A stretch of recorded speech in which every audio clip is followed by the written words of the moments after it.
Une voix à soi, Lara Fabian. Aujourd'hui en particulier avec ma voix, je suis en observation. Je sais que ça va paraître fou de dire ça, mais c'est comme si je la mettais à un espace où je me donnais le droit de la rencontrer autrement.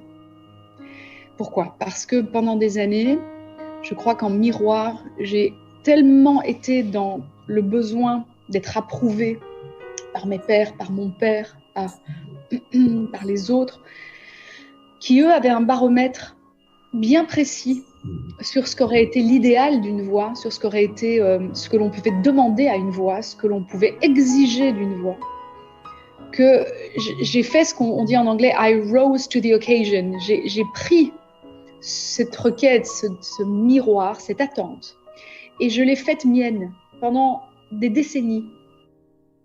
Et donc j'ai perdu, ni plus ni moins, le sens de ma voix.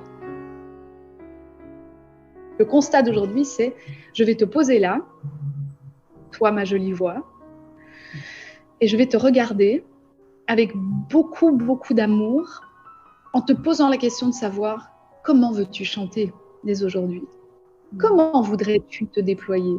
Quels sont les sons que tu veux produire qui vont te faire du bien quand toi aussi tu vas pouvoir t'écouter plutôt que te faire entendre ? Pour trouver ce que moi, Lara, j'aurais envie d'avoir de cette voix, j'aurais envie d'entendre de cette voix. À quel endroit est-ce que quand j'écoute cette voix, elle me plaît ? Parce que le résultat de tout ce que je viens de vous expliquer précédemment, c'est que, et ça va peut-être vous faire sourire, mais moi je n'aime pas ma voix. Je n'aime pas ma voix, je n'aime pas ce qu'elle m'a fait subir, de beau et de moins beau.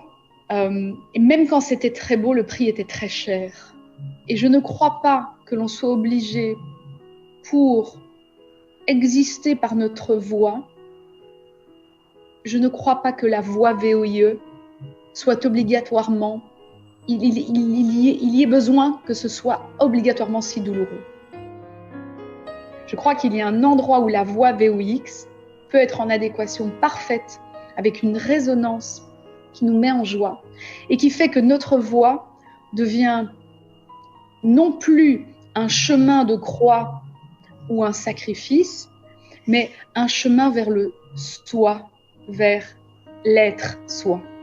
Et moi, c'est ce que je découvre aujourd'hui.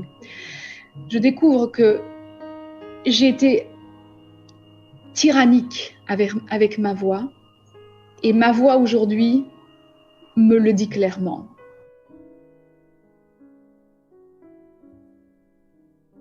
La zone de ma voix qui est la plus belle et dans laquelle moi, quand je l'écoute, j'ai le sentiment de redécouvrir quelqu'un, c'est pas celle avec laquelle j'ai été à la fois portée au nu et sacrifiée. C'est celle dans laquelle la mesure du spectre de ma voix est peut-être infiniment moins impressionnante, mais infiniment plus réconfortante. Et là, je suis malade, et l'adéquation parfaite entre le fait que là, je n'utilise plus ma voix comme un phénomène de cirque, mais j'utilise 2-3 notes dont j'ai les capacités dans ma voix pour dire quelque chose. Et là, je fais lever les gens vraiment. C'était tout sauf une perfo. C'était mon âme à nu, c'était mon cœur déployé, c'était mon corps jeté dans ma voix. Ma voix jetée dans mon corps, c'était une adéquation parfaite entre mon sentiment, mon besoin d'intégrité et ma faculté de le dire avec absolue authenticité. En mettant cet instrument qui m'a été donné par plus grand que moi au service de ça.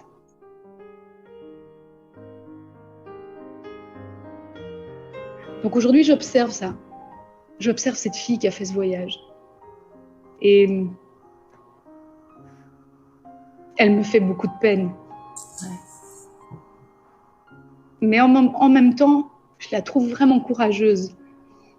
Et je me dis qu'aujourd'hui, elle a la lucidité de ça et que peut-être elle a une chance, ou pas, mais de trouver sa voix VOIE parce qu'elle aurait retrouvé sa voix VOIX. La voix, c'est un bâtisseur.